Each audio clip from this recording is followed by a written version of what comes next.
The Business Army, May the 26th, 2019. At this point, General Butler has had his second meeting with Jerry Maguire and, uh, and Bill Doyle. And Maguire has given Butler a speech, a typewritten speech on the gold standard that he wants Butler to give to a convention of the American Legion. Butler is somewhat surprised by this, by receiving this, and he still is very unclear on the connection between Maguire and his interest in promoting the gold standard and what Maguire and Doyle first said when they came to visit Butler, which was what they really cared about was taking care of common soldiers and getting them a bonus. Interior, Butler's house, the hall. Butler, alone, is returning to his study. He is unfolding and reading the sheets of paper Maguire gave him. Exterior, a one-room schoolhouse, late afternoon. Long shot of Butler walking through a field of tall grass toward the schoolhouse. Interior, the one-room schoolhouse, a moment later. Butler enters the school. At desks that are bolted to the floor, two adolescent girls sit at tables, industriously finishing a study assignment. They use dip pens and inkwells to write with.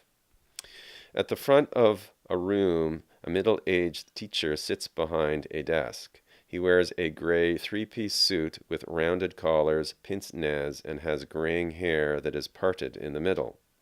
His posture is alert and rather stiff, like that of an old army man. Butler. Ned, sorry, I didn't realize you'd still be busy. Teacher. Oh, hello, General. No, this is fine. To girls. You two girls just run along now. Finish that assignment at home. Girls shyly. Yes, Mr. Gorham. They exit. Ned Gorham, allowing himself a relaxed smile. So, what brings you here? Looking for some extra lessons? Butler, smiling. You could call it that.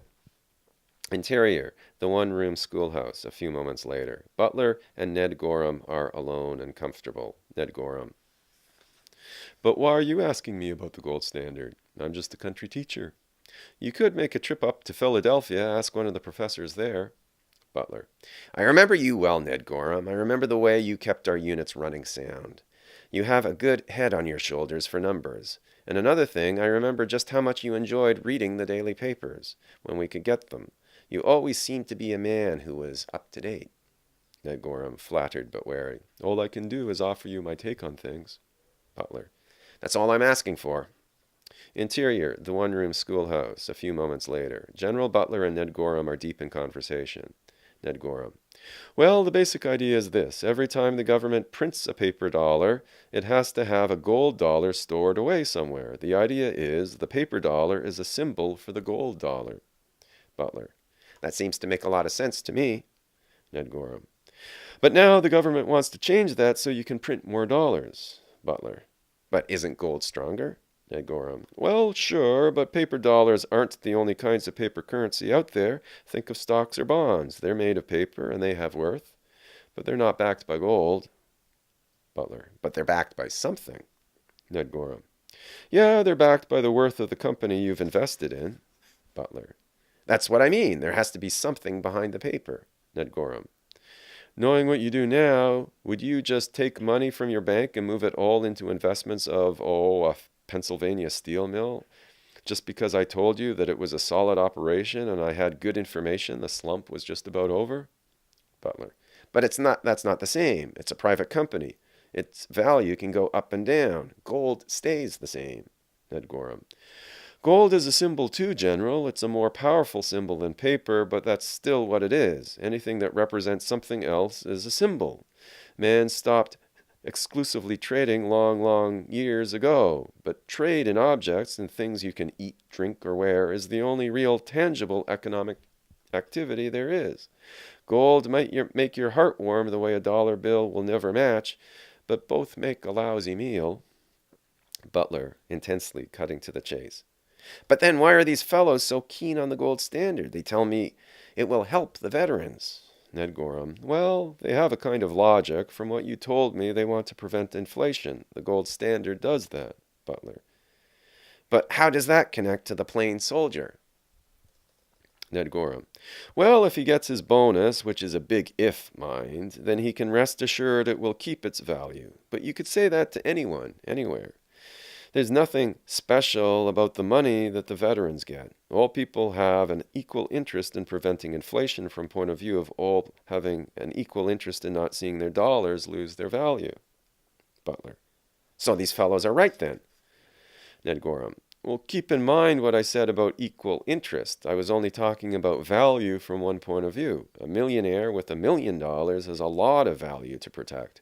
Some poor fellow selling apples on the street hardly has any. Think about the situation that way, and suddenly you realize a lot of folks have financial interests that operate differently from each other.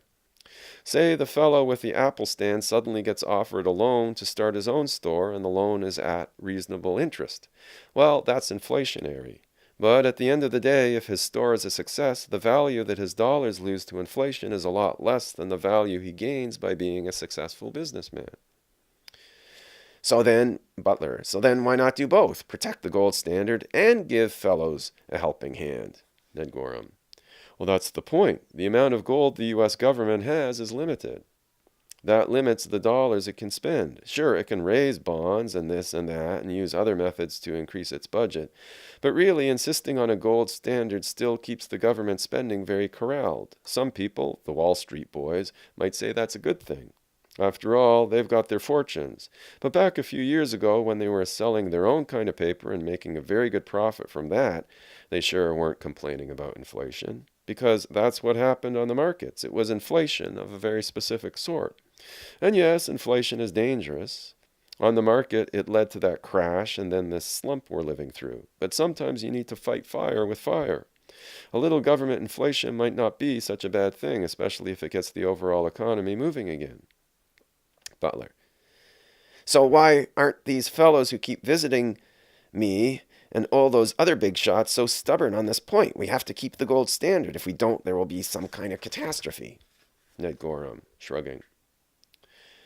They're not talking about something that's certain. They're just talking about something that's somewhat more likely than something else, and even then, just in the short term. Once this slump is over, more people will start buying and businesses will start booming. But the big shots have lost faith in that happening. All they have faith in is those little shining chunks of metal the government keeps in Fort Knox. And yes, that second value is more, quote-unquote, certain than the first, but it's not going to last forever. Spending more for all is really the only way to help all. It just doesn't feel that way at first. Butler.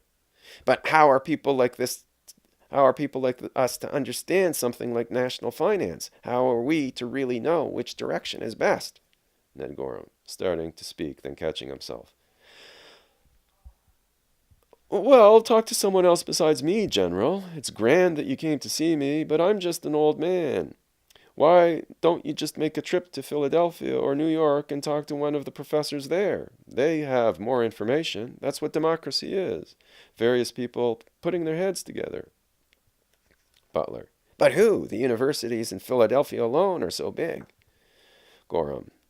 Well, how about the fellow who taught me when I was just in teacher's college? He was just a junior professor then, but he's gone on and is at Columbia now. Name's Silverberg. Look, here's his address. Gorham writes something down. Butler. What kind of name is that? Gorham. He's a fine fellow. He's awful smart. In fact, I'd say he's one of the most curious people I've ever met. Butler, not able to resist the adolescent's play on words. So, he's curious, is he? Gorham. You know what I mean. He's got a sharp mind and about all sorts of things. Really, just a smart fellow. Gorham hands Butler the piece of paper. Butler, with less than fulsome enthusiasm, takes it. Interior, Butler's home, evening. The general and his wife are finishing dinner. Butler, dabbing daintily at the edges of his mouth with a napkin. Thank you, dear. That was sure delicious. Mrs. Butler. Well, I'm glad you liked it, Smedley. You certainly concentrated on it. Butler looks at her. Mrs. Butler, continuing. You've hardly said a word all evening. Butler. Oh, really? He stands and leaves the kitchen without saying anything more. His wife looks after him and laughs under her breath. Interior, the hallway, a moment later. Butler looks with a certain discomfort at the phone sitting on its small, round table. SFX, a soft, thrumming, purring. Butler looks down where Wilberforce is rubbing against his leg. Butler, distractedly but fondly. Well, hello, you. Interior, a different hall of the house, a moment later.